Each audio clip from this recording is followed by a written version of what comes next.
নাম বলতে সমস্যা কোথায়? আপনি নাম বললে সমস্যাটা কোথায়? আপনার নাম আমি যদি কোনোদিন আমার নাম বলি, আপনার বাসায় আপনার সামনে আইকা বলবো। আমার বাপ যদি আমাকে জন্ম দিয়ে থাকে, বাংলাদেশ আওয়ামী লীগ আবার ফিরবে এবং ভয়ঙ্কর হবে।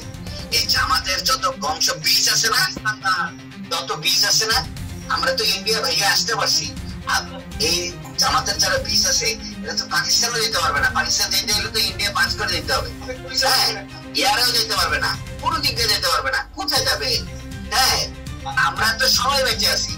হয়তো বা কিছু লোকজন নিরীহ কিছু নেতা কর্মীদের উপর অত্যাচার করে মেরে ফেলানো হয়েছে। হ্যাঁ, ম্যাক্সিমাম বেঁচে আছি। কিন্তু বাংলাদেশ আওয়ামী লীগের 4 কোটির উপরে নেতা কর্মী আছে, একদম নেতা কর্মী। এর মধ্যে হয়তো বা 50 লাখ মারতে পারবে, 3.5 কোটি বেঁচে আছে। কোথায় যাবে?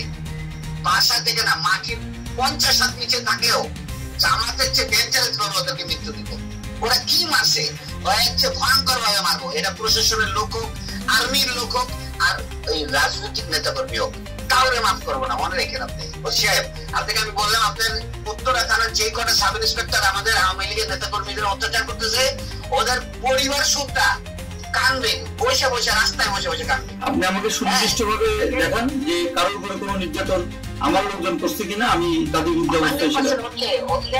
শোনেন, আমরা কোন অত্যাচারিত হয়ে আপনার মতো একজন আনাইচার্সকে ফোন করে এই রাত 1টা বাজে আপনাকে ফোন করে এত ডেসপারেটনেস কথা বলতেছে, আপনি বুঝতে পারতেছেন না আমাদের ওয়ালে কতটুকু পিঠ থেকে গেছে?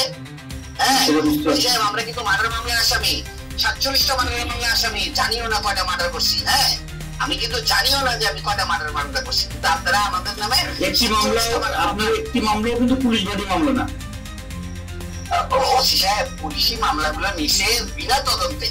হ্যাঁ, একটা আইন কাঠামোতে কোনোদিন বিনা তদন্তে কোনো মামলা হয় না। আপনার পুলিশ এতগুলো মারা গেল, কই আপনার একটা মামলা ফাইল করতে বলেন না আজ পর্যন্ত? এটা তো আমাদের ব্যর্থতা। আপনাদের চাকরি করা উচিত না। এটা সত্য, এটা সত্য। পুলিশগুলো যাই হোক, আওয়ামী লীগ বলেন, ধরেন ওরা আওয়ামী লীগের পরিবারের, কিন্তু পুলিশ ছিল তো। এতগুলো মারা গেল আজ পর্যন্ত তো কেউ, আপনারা 10 জন পুলিশ একদিকে দাঁড়াই তো বলতে পারলেন না একটা প্রেগনেন্ট মহিলা পুলিশ, একজন সাধারণ অফিসার, তার মতো মহিলাকে এত নৃশংসভাবে মার্ডার করলো। সে তো এই প্রেগনেন্ট অবস্থায় তো কোনো জামাতের নেতা বা কোনো ছাত্রকে মারতে যায়নি, তো তাকেও মেরে ফেললো। কই আপনারা তার মামলাটাও তো করতে পারলেন না। তো আপনারা কোন সিদ্ধান্তই আপনাদের বাস্তবায়ন হবে না। আমরা রাজনীতি করে এসেছি। আমি আজকে 21 বছর প্রেসিডেন্ট সেক্রেটারি। আমার কি ওই ধারণা নাই বাংলাদেশের রাজনীতি কোন দেশের মানে কথায় চলে যায়? আমেরিকা কয়দিন সেভ করবে? ঠিক আছে, আপনি, আমরা ছোট চাকরি করি, ছোট মানুষ, আপনি করেন। আপনি আমার আপনার তো ছোট মানুষ, কিন্তু আপনার কার্যক্রম তো বড় বড়। আপনার কার্যক্রম ঠিক করেন সাহেব। হ্যাঁ, আল্লাহর কথা। আমার কার্যক্রম যদি কোনো অপরাধ থাকে, এটা আমার কর্তৃপক্ষ বা আমার উপরে আছে সেটা দিলে, তবে আমার কোনো অফিসার যদি অন্যায় করে থাকে, আপনি সেটা আমাকে দেন, আমি সেটা আমার বিরুদ্ধে যদি কোনো অভিযোগ থাকে সেটা দেন, আমি সেটা জবাব দেব। আপনার বেতন কিন্তু আপনার ঊর্ধ্বতন কর্মকর্তা দেয় না। আপনার বেতন কিন্তু বাংলাদেশ গণপ্রজাতন্ত্রী সরকার, বাংলাদেশ প্রজাতন্ত্রী সরকার, মানে আমি যদি কোনো আপনি 10 মিনিট কথা বলবেন আমার সাথে, এর মধ্যে একটি অভিযোগ আমার বিরুদ্ধে দেখান যে আপনি দেখাতে পারছেন কিনা। এভাবে বড় কথা বলতে হবে না। আমি আপনাকে প্রমাণ, আপনি পরিচয়টাও দেন নাই, আপনি পরিচয়টাও দেন নাই। আমি আপনাকে আমার সম্পূর্ণ ডিটেইলস বলছি, শুধু নাম বলি না। নাম বলতে সমস্যা কোথায়? আপনি নাম বললে সমস্যাটা কোথায়? আপনার নাম আমি যদি কোনোদিন আমার নাম বলি, আপনার বাসায় আপনার সামনে আইকা বলবো।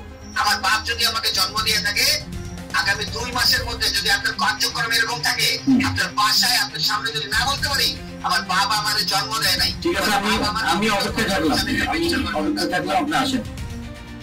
হ্যাঁ, আমি আপনাকে মনে রাখেন, আপনি আরেকবার আরো যদি এরকম আপনার কার্যক্রম চলে, আগামী 2 মাসের মধ্যে আপনার সঙ্গে আমার একদম সরাসরি দেখা হবে।